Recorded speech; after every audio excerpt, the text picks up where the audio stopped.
Tracy, Steve in the White House briefing room. Can I talk to your tech manager, please? Yeah, I wiped out some lights. Hi, Jennifer. This is Steve in the White House briefing room. I'm having some issues with the normal phone line that I use. And I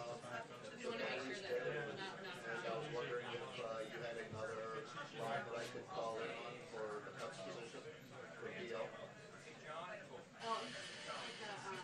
Well, it's for the extension. So I'll call it. We're going to put this in. Go ahead, but I just need the extension. So in case I lose it. Yeah. So you could say you wanted to be tech columnist or something. And I'm like, I have. Yeah, it's very small, but you know, I can hear it. Yeah. Because the one because I'm in C1. But I just need one because I'm having a problem. That's using one, right? Yeah, that's fine. Yeah, that's fine. Yeah, we're fine. You know what red money is, by the way?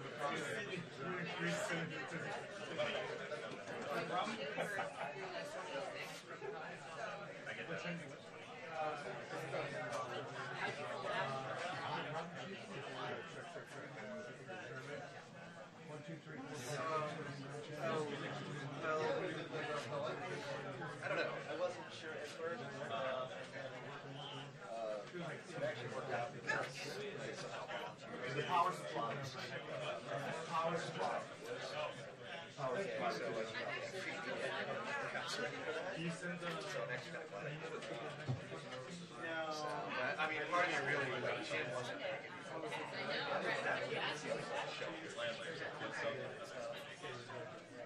that's what I hear. So next time that happens. Say what? What? Say it? Oh yeah. Oh yeah.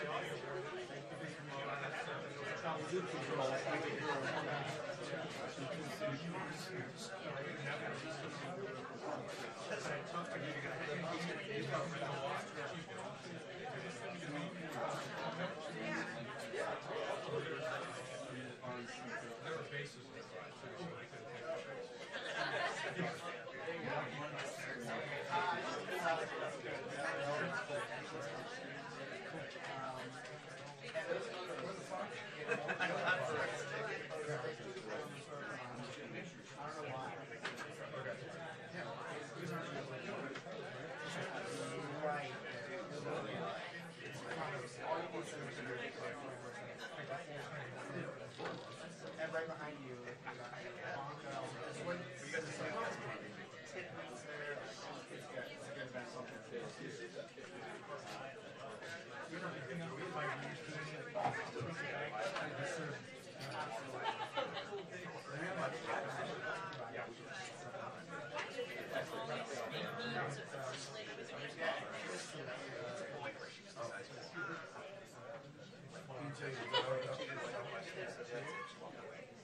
And then we ask her.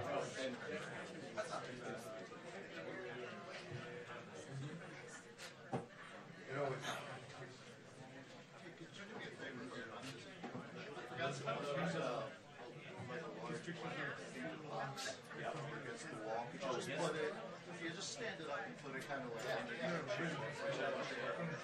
there's a box over, it should be up against the wall. It's a black box that says NBC. No, I'm sorry. I'll get back.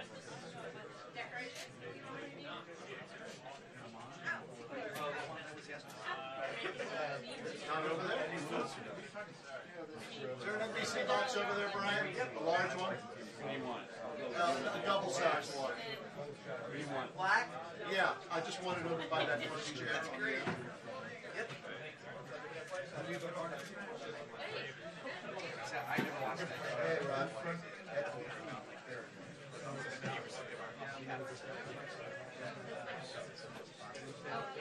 Oh, you? Oh, shoot. Okay.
Yeah, I'm gonna be like crouching as.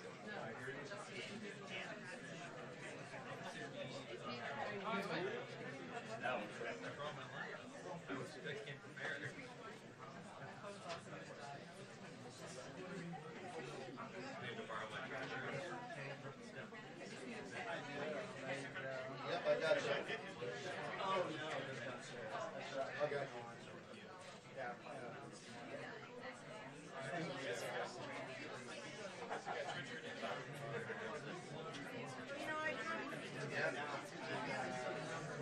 Oh, thank you. Oh, yeah. Great. Right. Yeah. And you were.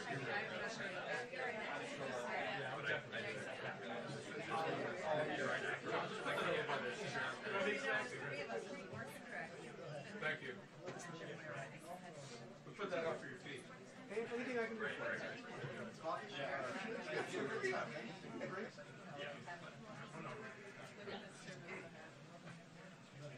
Stand by. I'm gonna be there. Yeah.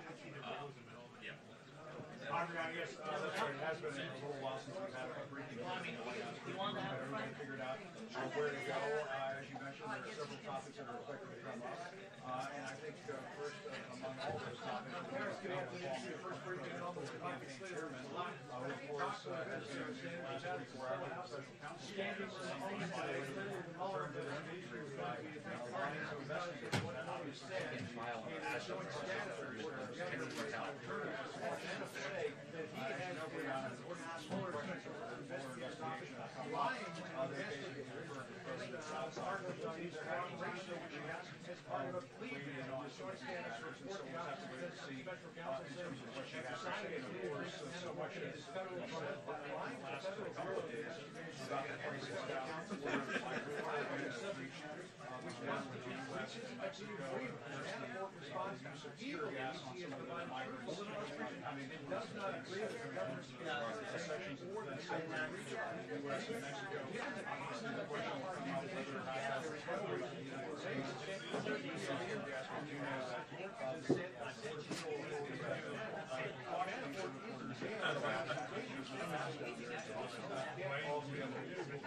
Yesterday, that he's very disappointed in that decision.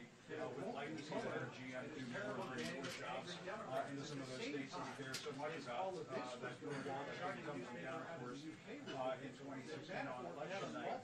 And so I suppose that will come up. One of the special elections down in Kansas City, Senate race down there. The president had some very heated rhetoric that he said last night to some leaders at a couple of rallies. Remember this day, when the Guardian permitted the serial fabric being out of place down in Mississippi, despite the fact that it's been investigating for a very long time. And its editors have also never met whether or not the president defends some of this rhetoric that we've seen from Republicans down in the race, and whether or not the White House will continue to stand by her. The president said yesterday he doesn't believe that there is any partisan bias in terms of what she's had to say during the course of that election campaign. But Brianna, just a whole host of subjects to talk about in this briefing. We'll see how much time we have with Sarah Sanders. As we've seen with some of these briefings, they end very quickly. And of course, in recent weeks, as you've noticed, as we've all noticed, they've put in place some ground rules reporters in terms of what they can ask of the press secretary, how many questions they can ask.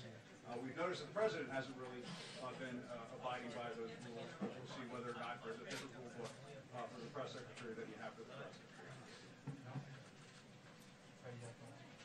Well, we were told in the last couple of weeks that you could ask a question, and then if the press secretary or the president deems it appropriate, you should ask a follow-up question.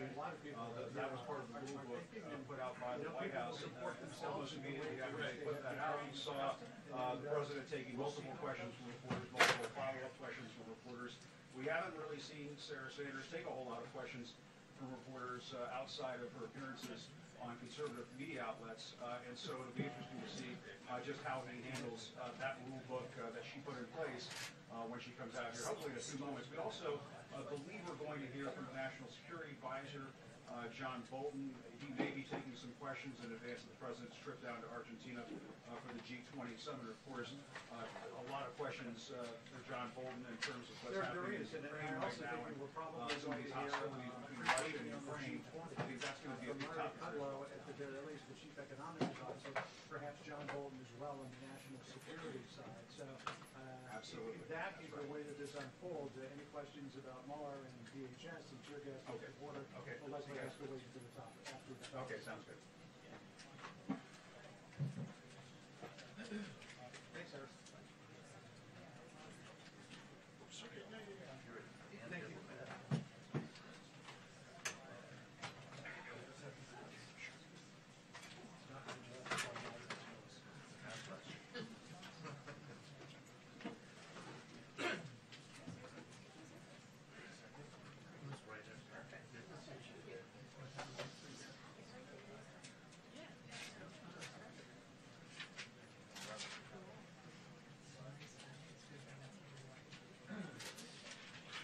The press briefing will begin at 1:20 p.m.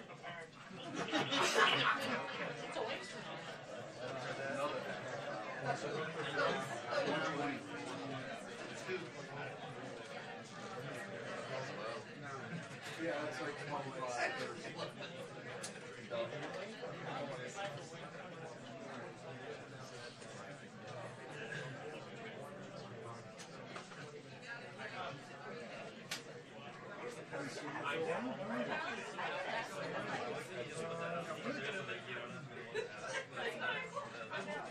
Stay chatty, stay chatty.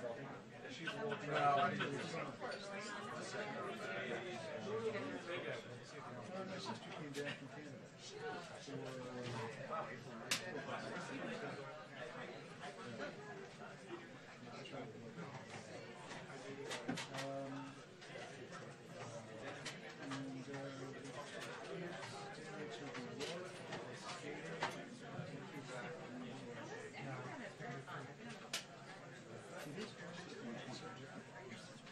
Last time I went was some years ago.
been to her biggest problem.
John's back Monday night.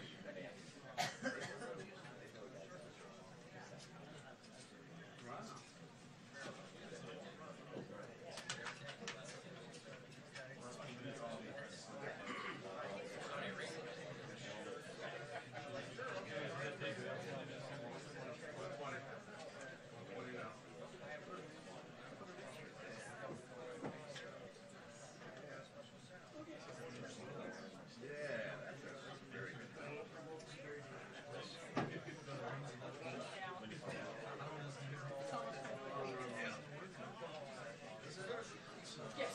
Well, until we get the next. Until they say. Until they push it to they'll 3. begin at 125, so he graduates. It's like,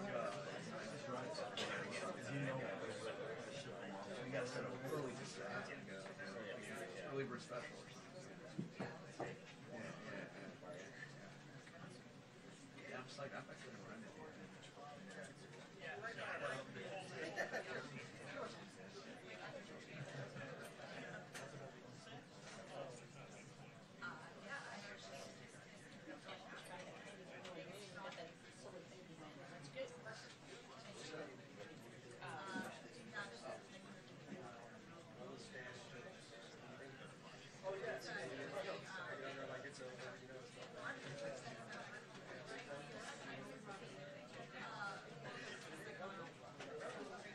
Too much jocularity over there. Can you read?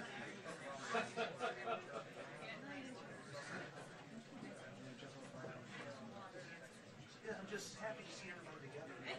I'm after you.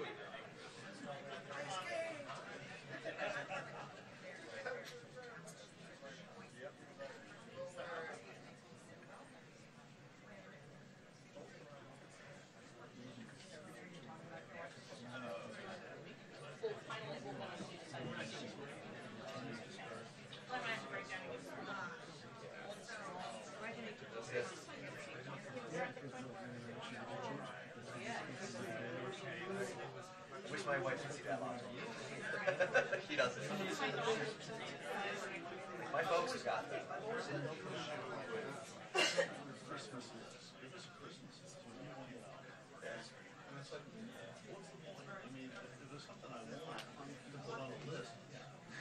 Surprised me. It's like, you know, so I got a Christmas list for my wife. And I had an awesome time.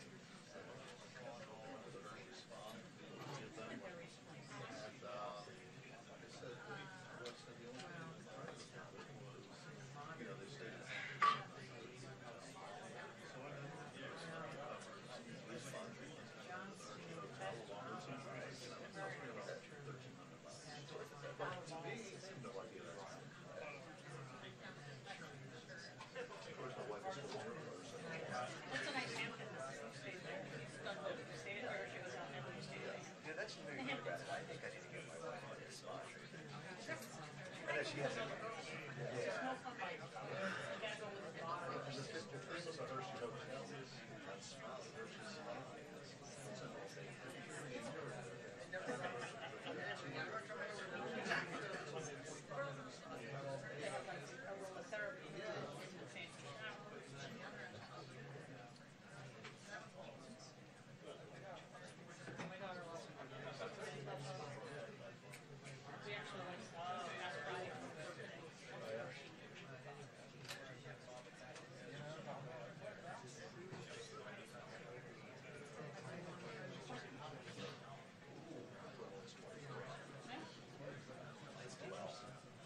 Sorry, my older one's 20. My main one's 20.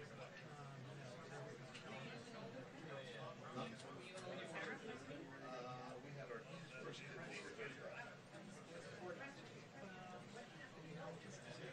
We didn't get married this weekend.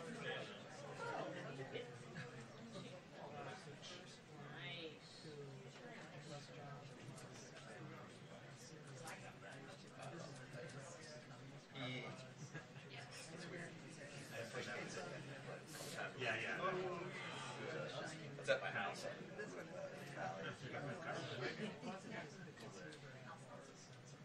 But see, now that he's got the internet working, so it's play on your computer all day long.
120 somewhere.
Good afternoon.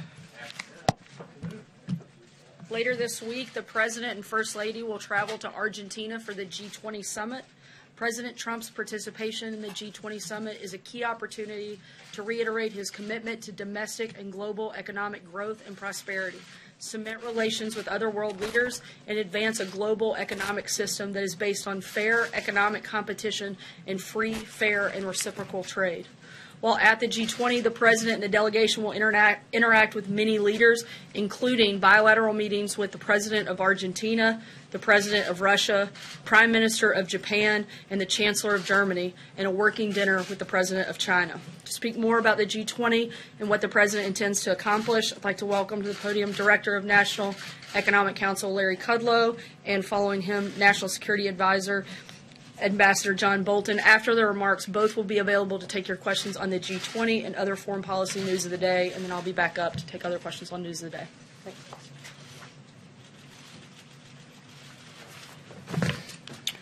Thank you, Sarah. Thanks, everybody. Let me just walk through some quick themes, and then I want to mention some things the President talked to us just a little while ago. As Sarah said, G20, funny, it's not actually the G20 when we count it up properly, as Ambassador Bolton points out. It's much more than the G20. Now, in terms of the U.S. positions, we're going to use this as an opportunity to talk about our measures of tax cuts and deregulations and reskilling and job training and so forth that have generated significant economic growth and prosperity. That includes women's economic empowerment. As Sarah mentioned, free, fair, and reciprocal trade and trade reform. There'll be discussions of infrastructure finance and also the U.S. emergence as the dominant energy power in the world today, actually. In terms of the much-discussed meeting, it's going to be a dinner meeting between President Trump and President Xi and representatives from both sides. It'll be bilateral. I want to just mention what President told us a short while ago, and that is, in his view, there's a good possibility that a deal can be made, and that he is open to that. He is open to that. But having said that, some caveats, as always. Certain conditions have to be met with respect to fairness and reciprocity, as we've said many times. For example, issues of intellectual property theft must be solved. Forced technology transfers must be solved. Significant tariffs and non-tariff barriers must be solved. Issues of ownership have to be solved. The President will probably reiterate his view. We want a world, ideally, of zero tariffs, zero non-tariff barriers, and zero subsidies. Now, whether they can get through all that remains to be seen, but that's the President's point of view, as I said just a little while ago. The U.S. is coming to the summit in very good shape. Our economy is quite strong. It's growing at 3% over the past year. Second quarter was 4.2, third quarter was 3.5, perhaps be revised upwards. We have a very strong holiday season, so-called Black Friday, very strong. We've had tremendous investments, business investments, energy investments, oil prices and gasoline prices coming down. That helps consumers, of course. We're in very good shape. China, not so good. I'm not here to critique or second-guess the Chinese economy, but most observers believe China to be in a slump, whereas the United States is in a very strong, solid position going into this summit. However, again, to repeat, the President said there is a good possibility that we can make a deal, and he is open to it. But on the other hand, if these conditions I mentioned a few moments ago are not met, not dealt with, the President has said, look, he's perfectly happy to stand on his tariff policies, which 10% last $200 billion, scheduled to go to 25%. That's not a certainty, but that's the schedule. And he has said, as recently as yesterday, the day before, if need be, if things don't work out in this U.S.-China summit meeting, he will invoke another $267 some odd billion in tariffs. That may not be the first choice. I'm just saying that is his view. If we can't get something done, and things have been moving very slowly between the two countries, until the president himself called President Xi and said, let's restart, let's try to get things going again. And then since then he's made positive comments about that. So we will see. As I said, the key U.S. goals is around growth and prosperity, and our economy is in good shape. Theirs is not. I'll just leave it right there. John, do you want to add stuff to that? Do you want me to take some questions? You sure? Okay, good. Let me take some questions and try to help out on this. Yes? Mr. Fellow, I'd like you to address some concerns recently from representatives of Italy and France and Germany who say that we're actually backing away from the national stage, and they fear that Russia will be the dominant economic force in Europe and the Middle East in the coming years. Could you address those concerns, A, and B, can you tell us a little bit, if you can, about the layoffs at GM? Well, I'll talk to you about GM layoffs. Regarding the Russian story, I'm going to leave that to my longtime friend and colleague, John Bolton. I met with Mary Barrett yesterday, and we had a lengthy conversation about the layoffs, the cause of the layoffs. It's a great disappointment, obviously. The president indicated his own disappointment. He believes, as frankly the Prime Minister of Canada, Trudeau, believes, that the USMCA deal was a great help to the automobile industry and to auto workers. And, by the way, they made those statements separately. And yet, GM comes in right after the deal. By the way, that deal will be signed in Argentina with the U.S. And Canadian representatives. So there's great disappointment there. There's disappointment that it seems like GM would rather build its electric cars in China rather than in the United States. We are going to be looking at certain subsidies regarding electric cars and others, whether they should apply or not. I can't say anything final about that, but we're looking into it. Again, that reflects the president's own disappointment regarding these actions. Ms. Barrett told me, on the other hand, I want to be completely fair here, it's her business, it may be possible to transfer workers to other plants in Texas and Michigan. I'm not an expert on General Motors. I'm not an analyst, auto analyst, but that's what she said. But obviously there's a lot of disappointment, even anger. I've heard it, again, from Mr. Trudeau, from President Trump, from Democrats and Republicans. Just to follow, do you think it's going to adversely affect our economy coming into the Christmas season and after? No. I mean, look, I don't want anybody to get laid off. I want workers to do very well. I want worker wages to do well, and they are. I mean, that's one of the great things. You know, there's a certain amount of pessimism that I'm reading about. Maybe it has to do with really a mild stock market correction. Let's not forget a couple weeks ago, just on this very point, we had 250,000 new jobs, which was a blockbuster number. Nobody really expected it. With a 3.1% yearly gain in wages and a 3.7% unemployment rate, those are very spiffy numbers by any benchmark in any metric. So, again, holiday season layoffs from GM, brutal, all right? Very disappointing. Will it affect the overall economy? I don't think so. I do not think so. Yes? Yeah, back to the question of the tariffs. And if these talks with President Xi go nowhere, and we move forward with this escalation of the tariffs that you just described, which, correct me if I'm wrong, would be the biggest addition of tariffs that we've seen in your lifetime, what will the impact be on the U.S. economy? I mean, that's a long period of time you mentioned. My lifetime. But you've been a committed free trader for almost all of those years. Yes. So what will be the impact on the U.S. economy if we see tariffs go up to the degree that you just described? You know, we'll see what happens, okay? I don't want to presuppose anything President's going to make up his mind after the meeting. But I will say this. Our economy is in very good shape right now. And when you multiply through whatever numbers you want to use, 250 billion or tack on another tranche, which may or may not happen, at a 10% tariff rate or more, it's really just a fraction of our economy. Okay, it's just a fraction of our economy.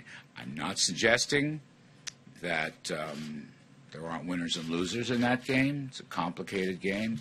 But on the other hand, I think we are in far better shape to weather this than the Chinese are. And I'll also say one thing. I appreciate your characterization. I am a free trader. But you have to ask yourself, this is what President Trump has been talking about, is it free trade when there's clear evidence of unfair and WTO illegal trading practices by China for several decades? Is that fair? Is that free?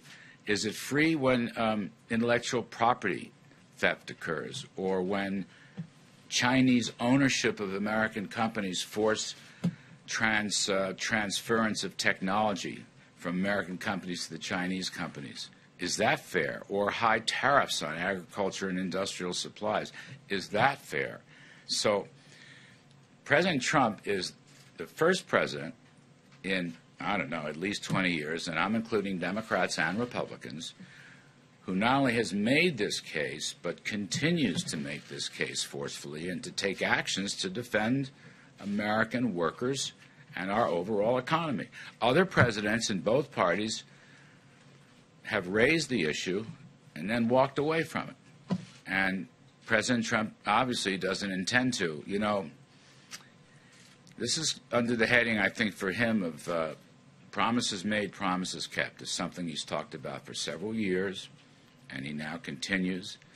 If China will come to the table, or in this case the dinner table, with some new ideas and some new attitudes and some new cooperation, as the President said, there's a good possibility they can make a deal. He's open to it. So nothing is written in cement or stone. But, again, for a free trader, where's the free trade? And for several months now, since I've been here, the President and I have talked about this. You know, we'd love to see a world of zero tariffs and zero non-tariff barriers and zero subsidies. We'd love to see that world. But unfortunately, we don't have that world, particularly with respect to China, but not only China. And so he's taking actions that he thinks will get us closer to that world. Let me go around. Yes, please. Thanks. Just another GM question. When the President said yesterday they better damn well open a new plant there very quickly, was he just venting his frustration, or does he have some consequences in mind if they don't? You know, I'm going to leave that to him. You may find additional announcements coming on that topic. Some more. Let me go on the back. Yes, ma'am. I wanted to ask you about what Ambassador Shui Tiankai said recently to the Who? Wall Street Journal. Ambassador Shui Tiankai, the Chinese ambassador Yes. To the United States. His thought was that there would be a real risk to the global markets if there wasn't a deal, that they could become fragmented as well. How big are the stakes if you can't reach a deal? Look, the ambassador makes a point. Now, if he would do his part, or his government would do their part, then we can all make a much better point. That's what President Trump is saying. I mean, I'll read you the quote again. There's a good possibility we can make a deal, and he's open to it. But certain conditions, you know, have to be met. Certain things have to be changed. And the President, again, in the spirit of promises made, promises kept, is going to defend, you know, the interests of American workers and ranchers and small businesses and the economy writ large. Let me just add one other point to this. The rest of the world agrees with us. I mean, we signed at the UN, for example, a trilateral agreement with the EU, the United States, and Japan. Worth looking at that document, which outlines, you know, what they call non-market abuses, re China. Just recently, before the Shanghai conference, where President Xi was to give an important speech. I'm not sure there was much new there, but in any case, just before that conference, with no prodding from the USA, the ambassadors, the French and German ambassadors to China, wrote a very tough piece going after, again, non-market, unfair, non-reciprocal trading practices. There is broad-based support for the American position here, which is China should change its practices and come into the community of responsible trading nations. They can do that, right? They're a major economy right now. It's not like they were 25 or 30 years ago. We would welcome it. The president has said he's happy to make a deal, but they have to take certain actions and give certain assurances. So, you know. You'll spend the G20 getting that support around your position from other countries at the G20? Oh, I'm sure we will. I'm sure we will. We have in many other forms. Just a couple more. I want Ambassador. Yes, please. Thank you. Thank you. Yes, he was talking to me. Tariffs are, in effect, a tax on imported products that are paid for by the consumer.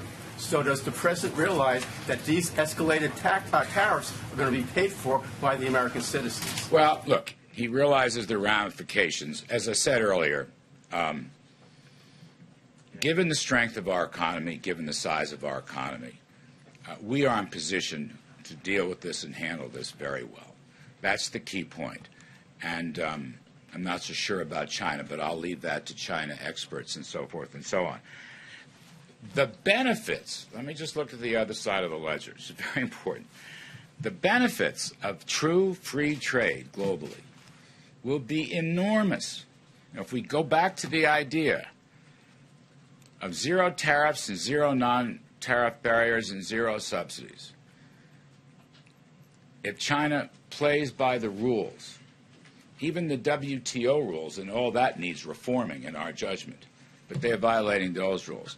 If we do have a free trading system, or we move in the direction of a free trading system, a true free trading system, we will benefit enormously. Frankly, we will benefit, they will benefit, and the rest of the world will benefit. Now, free trade throws off enormous benefits when it's done properly in consistency and in a reciprocal manner. That's the key point the President emphasized. He's absolutely right. So, you know, I think of it as possibly a long rainbow here. At the end of that rainbow is a pot of gold. You open up that pot and you have prosperity for the rest of the world. But you got to get through that long rainbow. We're not there yet. We can get there. The President is reaching out. But we'll see how that works. Sir? Yes, go ahead. I'm sorry. Yes, go ahead. Thank you, sir. Earlier, you mentioned low oil and gas prices as evidence that the president's economic policy is working. You mentioned the U.S. becoming the global dominant energy player. But merely days ago, the president said that it was necessary to let Saudi Arabia and its crown prince get away with ordering the murder of a Washington Post journalist because Saudi Arabia ensures low gas prices. Now, which one is it, sir? I'm going to let Ambassador Bolton handle that question. I'm trying so hard to swim in my own lane, and I think John will help out with that whole discussion. He's sitting there much too calmly and quietly, so I want to get him up here. We've known each other a very long time. You're on, John. Well, I'm delighted to be here. I don't really have much to add. Sarah gave you the list of bilaterals. Let me just update it a little bit because we're trying to fill every minute of the president's schedule. She said he's going to meet with President Macri, the host government of Argentina. He'll meet with President Moon of South Korea. He'll meet with President Erdogan of Turkey, Prime Minister Abe of Japan. That will transform at some point during that meeting into a trilateral meeting with Prime Minister of India, Narendra Modi, And then, as Sarah said, the President will meet with President Putin and have a working dinner with President Xi. So. There were two questions that were... Sir? Yeah, right here. Thank you, sir. Does the President have any plans in the works to meet with the Saudi Crown Prince while he's there? No, look, the bilateral schedule is full to overflowing at this point, and so those are the ones I've listed that he'll be meeting with. Yes, ma'am. Hello. Mr. Yes. I have a question about the border tensions right now with the U.S. and Mexico. The U.S. Launched tear gas canisters into Mexican soil, and I'm wondering if you've gotten, if Mexico was given the go-ahead before that happened, and what is the U.S. doing to mitigate any tensions right now with the incoming López Obrador administration? Yeah. I don't think that's really a subject of the G20, but I can say that Secretary of State Pompeo, who will be attending the G20 and therefore will not be accompanying Vice President Pence to the inauguration on Saturday the 1st, Secretary Pompeo will fly overnight from Argentina to Mexico and will meet with the new Foreign Minister of Mexico on Sunday the 2nd. And they'll have a full conversation about all the issues in connection with the border. Yeah. What do you expect to be on the agenda for the President's meeting with Putin? Well, I think all of the issues that we have on security issues, on arms control issues, on regional issues, including the Middle East, I think it'll be a full agenda. I think it'll be a continuation of their discussion in Helsinki. What about Ukraine? Sure. Thank you so much, Ambassador. Two questions about Brazil, since you are heading there on Thursday to meet with the new incoming president from Brazil, Jair Bolsonaro. One on trade that I know is one of the priorities. For the past few years, Brazil had a trade surplus with Brazil.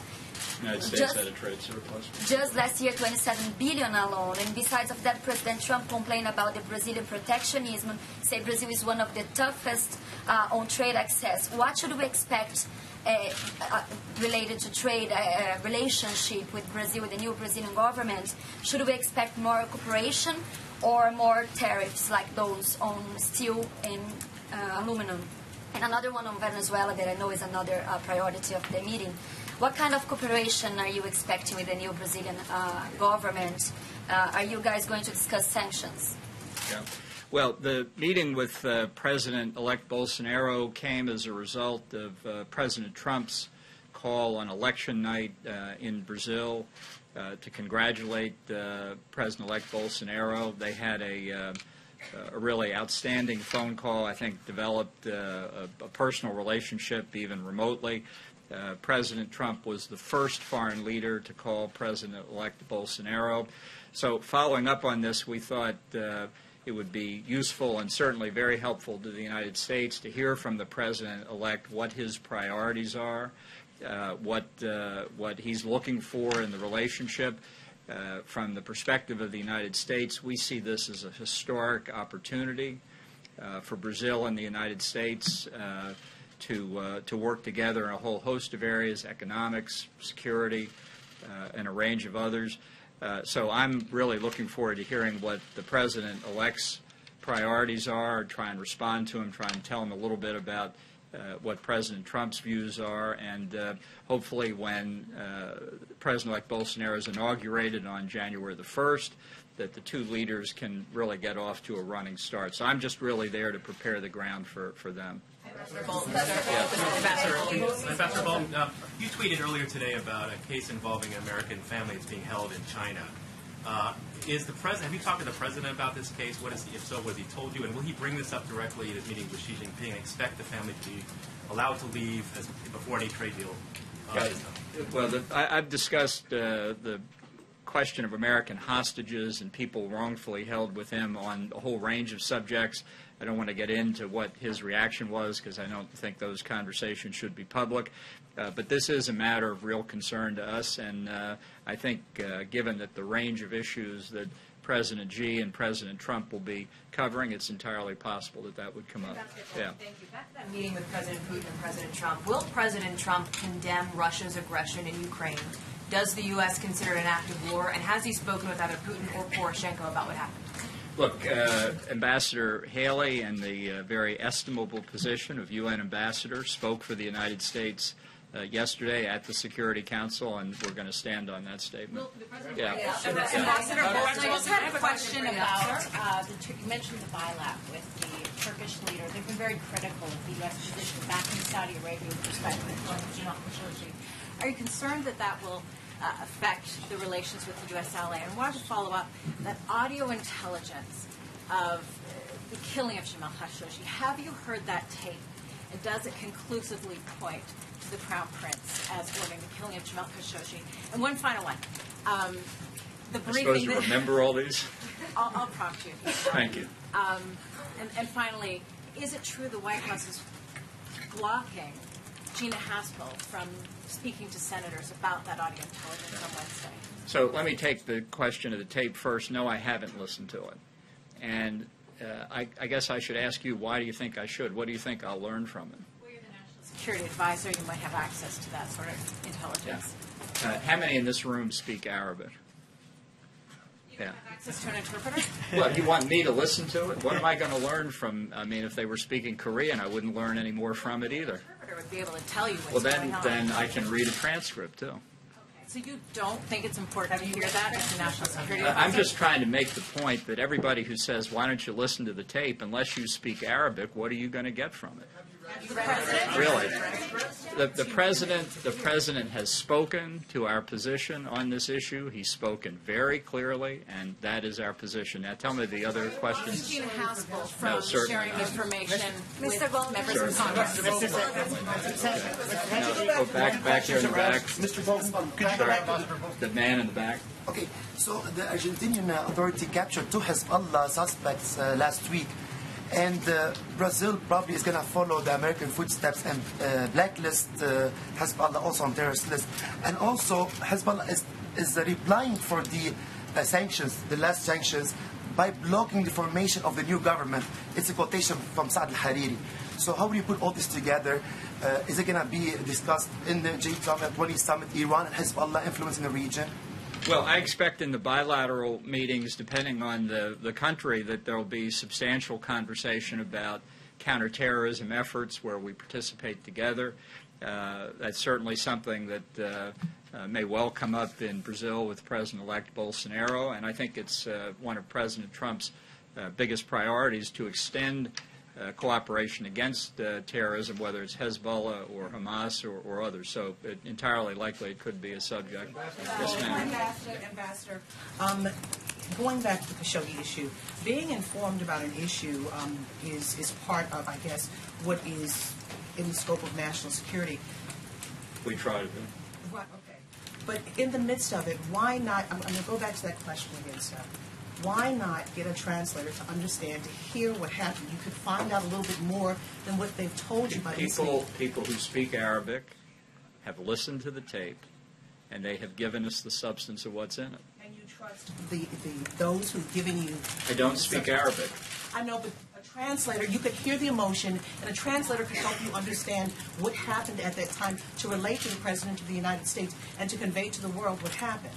I'm very satisfied that we know what the tape picked up, and it was factored into the President's decision, and he's announced his position very clearly. As economic security, as national security, I think this should be in your lane. I was going to defer to Larry, but it's... Let me see if I can keep it in your lane if I could. The talks with China have been marked with intransigence and disappointment. Larry was talking about that at length this morning. This idea of some sense of optimism going into this Saturday night dinner with Xi, is it based on any notion that Xi is going to suddenly say, you know, this idea of intellectual property theft and forced technology transfer, protectionist tariffs? I don't know what we were thinking. It was a bad idea. Let's level the playing field and start anew. Well, I think President Trump has developed a very positive relationship with President Xi. They've met, they've spoken over the phone.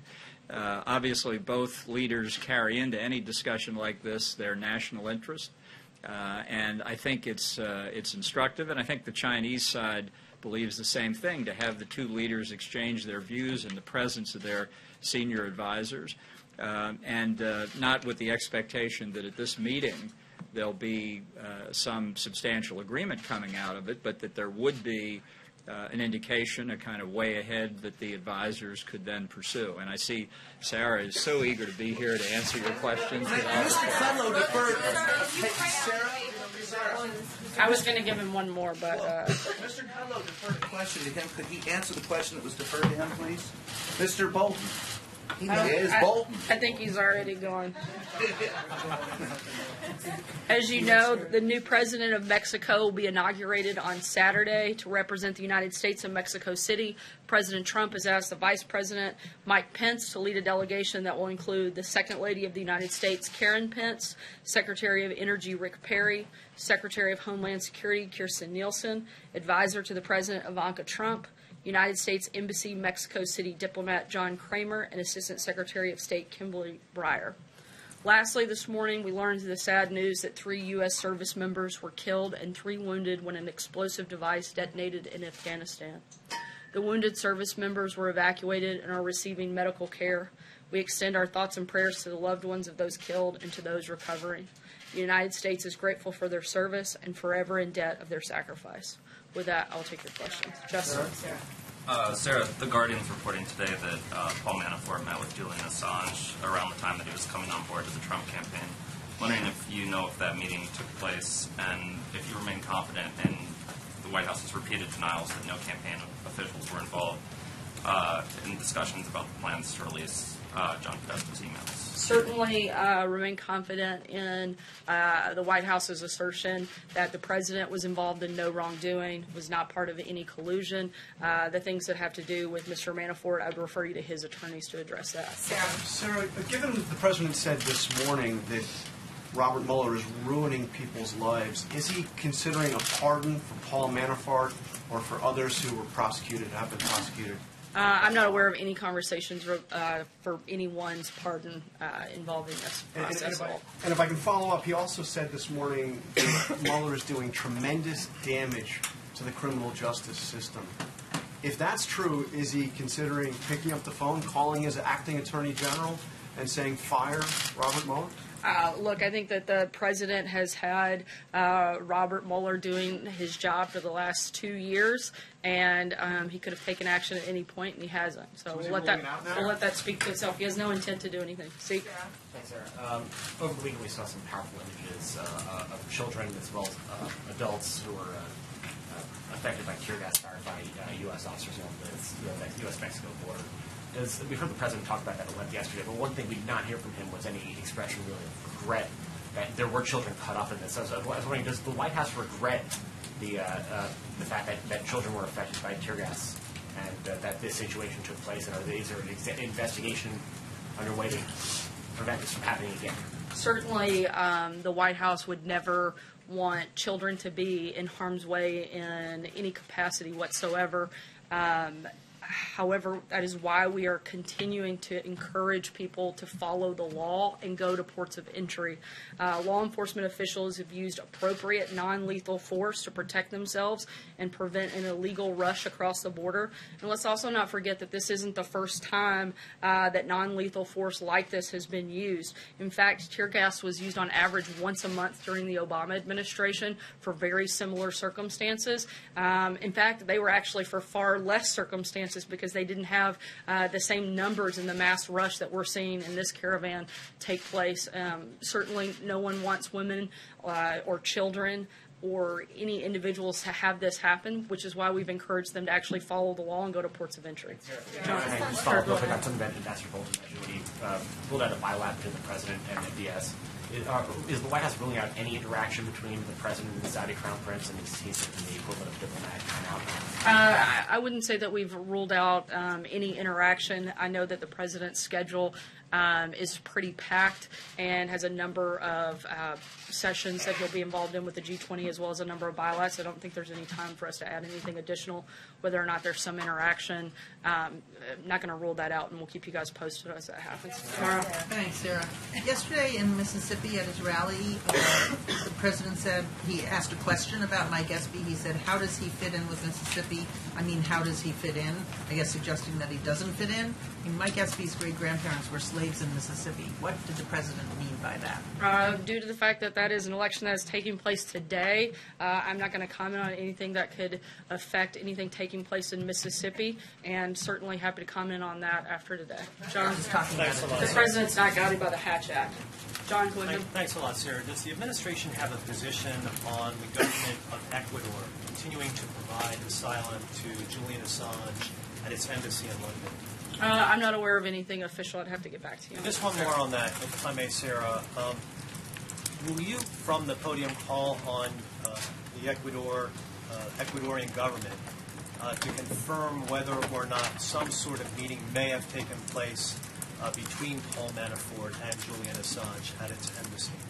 Certainly, we encourage the process to continue to play out, but I'm not going to get engaged in specifics of that case. President Trump has implied that a potential new deal with Mexico is a done deal, tweeting that migrants will stay in Mexico as they wait for their cases of asylum to be processed. How far along are talks with the new Mexican administration about the so-called Remain in Mexico policy? Those conversations continue. We won't have a final decision until the new government actually takes over, which will happen on Saturday. And on Monday, we expect the new foreign minister from Mexico to meet and sit down with White House administration officials and the Department of Homeland Security Secretary Kirstjen Nielsen and continue and try to finalize those conversations. Second question on Khashoggi, because tomorrow Secretaries Pompeo and Mattis will brief the full Senate on the murder. Why is a leader of a U.S. intelligence agency not joining them, specifically Gina Haspel, who many senators expect to hear from? Ambassador Bolton addressed this. I'm not going to comment on behalf of the CIA director in that capacity. That's something that I would direct you to them to answer. Sarah, I want to ask you about the climate assessment that your administration released last week. The president yesterday, when asked about the economic forecast, he essentially said he didn't believe it. The takeaway for many people is that the president doesn't feel necessarily a responsibility to lead either in this country or in the world on climate change and preventing the calamity that your administration forecasts. Do you agree with that view? And if not, why not? The president's certainly leading on what matters most in this process, and that's on having clean air, clean water. In fact, the United States continues to be a leader on that front. Even Obama's Undersecretary for Science didn't believe the radical conclusions of the report that was released. And you have to look at the fact that this report is based on the most extreme modeled scenario, which contradicts long-established trends. Modeling the climate is an extremely complicated science that is never exact. The biggest thing that we can do is focus on how to make sure we have the cleanest air, the cleanest water, and the president is certainly doing that and certainly leading on that front. How is he doing that? I mean, your president's about to go to Buenos Aires and meet with all the leaders of the world's industrialized nations, the developing nations as well. Isn't this a great opportunity for him to sit at the table and say, folks, this is what my administration just reported. This is the time that we ought to act in concert to prevent what my administration is forecasting? Once again, we think that this is the most extreme version, and it's not based on facts. It's not data-driven. We'd like to see something that is more data-driven. It's based on modeling, which is extremely hard to do when you're talking about the climate. Again, our focus is on making sure we have the safest, cleanest air and water, and the president's going to do exactly that. April. Sarah, I want to go back to GM. President Trump, early on in January 2017, met with the big three automakers, and he said he wanted to make the U.S. a more attractive place for companies to manufacture products by lowering taxes and business regulations. What does this move, this action by GM say? Certainly, it's disappointing to see that GM decided to lay off these workers. The president's been extremely committed to bringing manufacturing jobs back to the United States, which is why, since he took office, we've seen 400,000 new manufacturing jobs created in the United States. It's because of his policies that we've seen that grow. This is not about the president. It's about the fact that they're making a car, frankly, that people don't want to buy. And hopefully they will make adjustments and make changes and bring those workers back. Jim? Sarah, getting back to Paul Manafort and the special counsel's office saying that he's violating the terms of this plea agreement by lying to investigators. Would the president recommend that Mr. Manafort begin to cooperate, offer full cooperation to the special counsel's office? We can only speak to what our role is in that process, and not only has the president, but the entire administration has been fully cooperative with the special counsel's office, providing hours and hours of sit-downs as well as over 4 million pages in documents. We continue to be cooperative, but we also know that there was no collusion, and we're ready for this to wrap up. And if I could ask a follow-up, the president doesn't believe the warnings in the climate report. The president doesn't believe the CIA when it comes to Jamal Khashoggi. The president doesn't believe the intelligence community when it comes to Russia meddling. Why doesn't he have faith in his advisors? That's not true. The president has a great deal of faith in the intelligence community and certainly in the team that he has assembled around him. However, I've addressed the climate report. There's really nothing else to add on that front. Khashoggi, you said that that was not true, that he doesn't believe the CIA. He said the other day, maybe MBS did, maybe he didn't, the Crown Prince. And we haven't seen definitive evidence come from our intelligence community that ties him directly to that. What we have seen is a number of individuals that we know are tied to that, and those individuals have been sanctioned. The people that we have no doubt about their involvement, we've taken action on. And as he said, we'll see what happens beyond that, and if there's more definitive information, we'll make a decision at that point. Sarah, the Remain in Mexico meeting that you talked about on Monday, is that happening here or in Mexico? And is the United States offering Mexico any financial assistance to help accommodate the migrants seeking asylum who would be staying in Mexico as a result? Sorry, on that second question, do you mind repeating that? It was the first part on whether or not the meeting is here or in Mexico. I'll get back to you on that. I'm not sure on the exact location. Okay. Is the United States offering Mexico any financial assistance, or does the United States plan to accommodate the migrants who would be staying in Mexico? I'm not aware of any financial assistance, but certainly we'll keep you posted if I get that. Just to clean up on the bilats, you mentioned in your list a bilat with the Chancellor of Germany, but the ambassador did not. Has that bilat been canceled? No, it hasn't. I think he was just given additional updates on the ones that I didn't mention. John? So the president tweeted at length yesterday about the Mueller report, asking if it's going to show both sides. What are his concerns about any forthcoming Mueller report? And is that report is supposed to be delivered to no one else but the Attorney General? Is he concerned that it's going to become public without his knowledge? I don't think the president has any concerns about the report because he knows that there was no wrongdoing by him and that there was no collusion. So I don't think he has concern on that front. If he has no concerns, why is he tweeting so vociferously about it? Certainly the president has voiced his unhappiness from the beginning that this has gone on, this ridiculous witch hunt for more than 2 years. Still nothing that ties anything to the president. We'd like to see it come to a conclusion. Peter. Thank you, Sarah. Does the president believe that the work of the special prosecutor, Bob Mueller, is illegitimate? I'm sorry? Does the president believe that the prosecutions, the indictments of Bob Mueller are illegitimate? I think the president believes that what I've said several times today and several times over the last couple of years, that there was no wrongdoing on his part, there was no collusion by his campaign, and beyond that, that's really all we can speak about here at the White House. Last question, Howard. Thank you. 2 questions for you. The president, as you're speaking, is tweeting that he is going to be considering cutting all GM subsidies, including for electric cars. Can you explain why he says that he thinks that would help American workers? Can you explain why that wouldn't end up backfiring, as we've already seen, and who the president has consulted and what the timeline is for this decision? I don't know that there's a specific timeline. As he said, he's looking into what those options might look like. The president wants to see American companies build cars here in America, not build them overseas, and he is hopeful that GM will continue to do that here. Second question for you is on Afghanistan. The president on Thanksgiving Day told U.S. troops that we are winning the war in Afghanistan, which contradicted what the chairman of the Joint Chiefs of Staff said, that it was a stalemate. Does the president today still believe, after what we saw over the weekend, that we are winning in Afghanistan, and why? Certainly, anytime you have a loss of life, particularly by an American service member, it is a horrific tragedy and something that no president wants to see, certainly not during their administration. and the president wants to make sure that the battle that we're fighting takes place there and not here, and he's going to continue consulting with his national security team and make decisions on how best to move forward beyond that. Thanks so much, guys. Have a great day. Did you all violate the Posse Comitatus Act in Mexico? Sarah? Why the president lied about not having business with Saudis?